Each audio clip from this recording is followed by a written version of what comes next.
Pemirsa, juru bicara pemerintah untuk penanganan COVID-19 Wiku Adhisa Smito mengingatkan masyarakat untuk mewaspadai naiknya kembali kasus positif COVID-19 di tingkat nasional maupun global. Berdasarkan data per 28 Juni 2022, sejumlah negara di dunia mengalami peningkatan kasus COVID-19. Dan Indonesia tercatat menjadi negara yang paling signifikan mengalami kenaikan, yakni naik 620% dalam 28 hari. Pertanggal 28 Juni, ternyata beberapa negara di dunia juga tengah mengalami kenaikan kembali setelah sempat mempertahankan penurunan kasus yang cukup lama. Tentunya perkembangan di setiap negara dapat berbeda karena karakteristik dan pola pengendalian COVID-19 di negara tersebut. Jika diurutkan berdasarkan persentase kenaikan kasus positif mingguan tertinggi, yaitu Indonesia menjadi yang paling signifikan kenaikannya, yaitu naik 620% dalam 28 hari. Sedangkan Bangladesh naik 500% dalam 22 hari, Inggris naik 380% dalam 23 hari. Hal ini penting menjadi perhatian karena dengan meningkatnya kembali kasus pada beberapa negara tersebut, artinya kita perlu kembali waspada.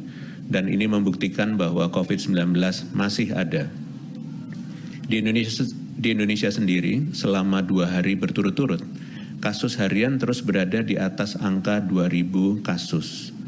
Meskipun angka ini terbilang tidak besar jika dibandingkan dengan angka pada berbagai puncak kasus yang telah kita lewati, namun tetap perlu segera ditekan agar tidak semakin bertambah. Penambahan kasus positif COVID-19 di tanah air per hari Jumat kemarin kembali tinggi, yakni mencapai 2.049 kasus. Dan berikut pemirsa informasi selengkapnya.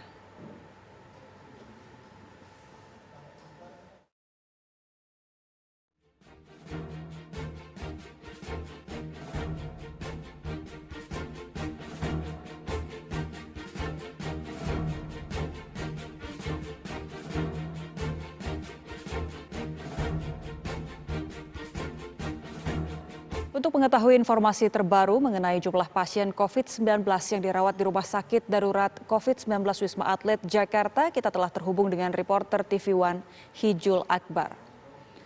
Selamat pagi Hijul, hingga hari ini ada berapa pasien yang dirawat di Wisma Atlet?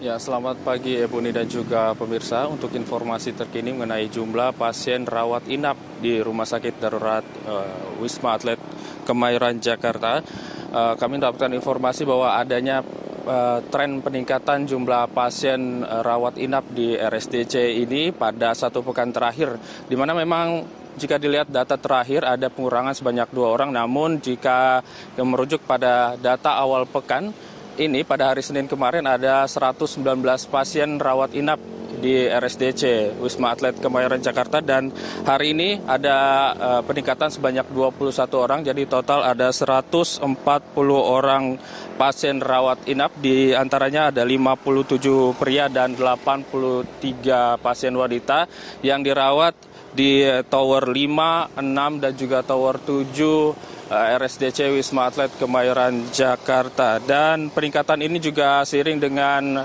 peningkatan kasus positif secara nasional setelah munculnya subvarian baru COVID-19 Omikron BA4 dan juga BA5 pada beberapa pekan terakhir. Sementara untuk ketersediaan tempat tidur atau bor di Wisma Atlet dari total sekitar 4.000 ketersediaan tempat tidur, kini sudah mencapai 3,7%. Dan peningkatan ini memang jika dilihat terjadi pada 1 pekan terakhir, setidaknya ada belasan pasien rawat inap yang meningkat setiap harinya di RSDC Wisma Atlet Kemayoran Jakarta. Kami kembalikan ke studio, Ebony. Baik, terima kasih Hijul Akbar mengabarkan langsung dari Rumah Sakit Darurat COVID-19 Wisma Atlet Kemayoran, Jakarta Pusat.